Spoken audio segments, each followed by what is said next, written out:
مرحبا واهلا وسهلا فيكم مع طبخة جديدة من طبخات توتو. إذا أول مرة بتشوفوا القناة بيسعدنا تشتركوا معنا وتفعلوا الجرس حتى يوصلكم كل جديد، ولا تنسونا من الشير واللايك والتعليقات الحلوة. وصفتنا اليوم مميزة جدا من المطبخ الليبي وهي الشوربة الليبية. يلا نشوف طريقة التحضير. عندي نصف بصلة متوسطة الحجم بنقطعها مكعبات صغيرة، وبدنا نضع في الطنجرة حوالي ملعقة أو معلقتين من الزيت، ومنحمر فيها البصلة، مندبلها شوي يعني. طبعا الشوربة الليبية من الأساسيات الصفرة في رمضان المبارك، متواجدة بشكل يومي على السفرة الليبية. بدنا ندبل البصل قليلا، وبعدين بنضيف عليه 450 جرام من لحم الغنم المقطع مكعبات. بدنا نقلب اللحم مع البصل،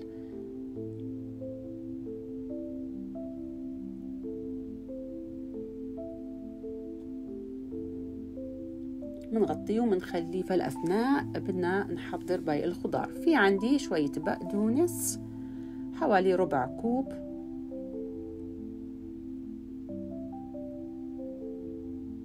نكهة الشوربة الليبية كتير طعمتها طيبة وطريقتها سهلة التحضير. رح نضيف عندي بقدونس وكمان شوي من الكزبرة الخضراء كمان. كمية البقدونس هون عندي أكتر من الكزبرة، لأنه رح نضيف كزبرة بعدين في الأخير. نفرمهم فرم ناعم.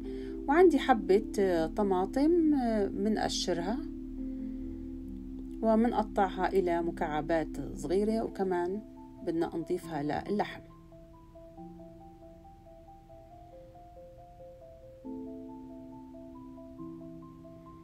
الوصفة اللي بدنا نعملها اليوم بدون حمص. في بعض المناطق في ليبيا بتضيف حمص.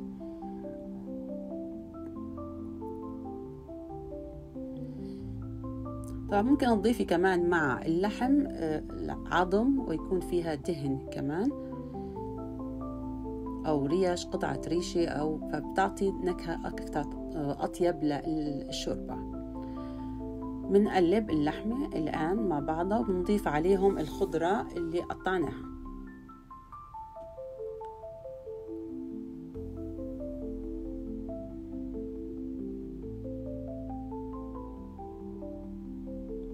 منقلبهم مع بعض وعلى حرارة فوق المتوسط. منخليهم شوي، منغطيهم، منخليهم لا يتسبكوا شوي.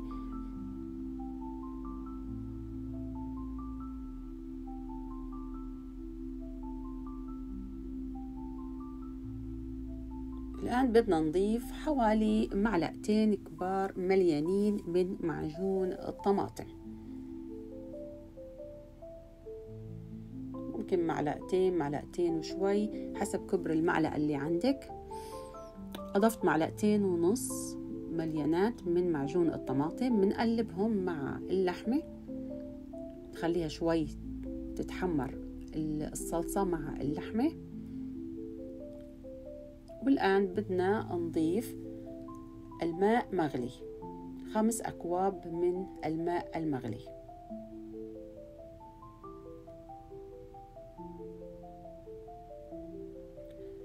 المقادير عندي مضبوطة، إذا كان التزمتوا فيها راح تحصلوا على شوربة بتكون متوازنة من ناحية السماكة الصلصة والحبوب اللي حنضيفها بعدين.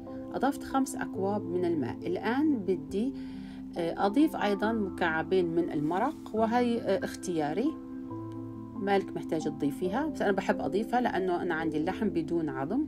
الآن بدنا نهدي النار على الآخر ونخليها تتسبك مع بعضها. أنا بخليها ساعة على نار هادية جدا، وبعدين أضفت ربع معلقة صغيرة من الملح. والآن أضفت 3 كوب من لسان العصفور، حبوب لسان العصفور. طبعا أنا اللي بعمله أني أنا بحمص لسان العصفور حتى ما يشرب صوص كتير ويفنش بعدين مع الغليان. بغلي الصلصة أو الشوربة بغليها على 3 دقائق فقط مع الحبوب. أنا بطبخها بكير حتى تهدى، وبعدين بسخنها قبل الإفطار بشوي، هيك بتعطي طعمتها حتى أطيب. فبغلي الحبوب فقط من 3 ل4 دقائق فقط، وبحركهم طبعا مشان ما يلزقوا بقاع الطنجرة. وبعدين بالأخير الآن بدي أضيف التوابل، بضيفهم بالأخير، بضل نكهتهم كتير لذيذة. يعني التوابل ما بغليهم من البداية. في عندي أهم شيء النعناع الناشف، فلفل أسود، كركم وبابريكا، وإذا عندك رشة حرارات ليبية ممكن تضيفي، أو رشة زنجبيل. كمية النعناع بتكون عبارة عن 2 معلقتين مليانات. طبعا حتشوفوا المكونات مكتوبة في صندوق الوصف أسفل الفيديو. في النهاية أضفت المزيد من الكزبرة الخضراء، رشيتها وطفيت وشلت الطنجرة من على الغاز حتى ما تستمر بالغليان، ما بدي الحبوب تتقل وتصير خاطرة كتير. قبل الإفطار بنسخنها مرة تانية. شوفوا سمكيتها ناجحة 100% ومتوازنة. بتمنى إنكم تجربوها وتلتزموا بالمقادير، وتقولوا لي كيف طلعت معكم في التعليقات. وشكرا على المتابعة.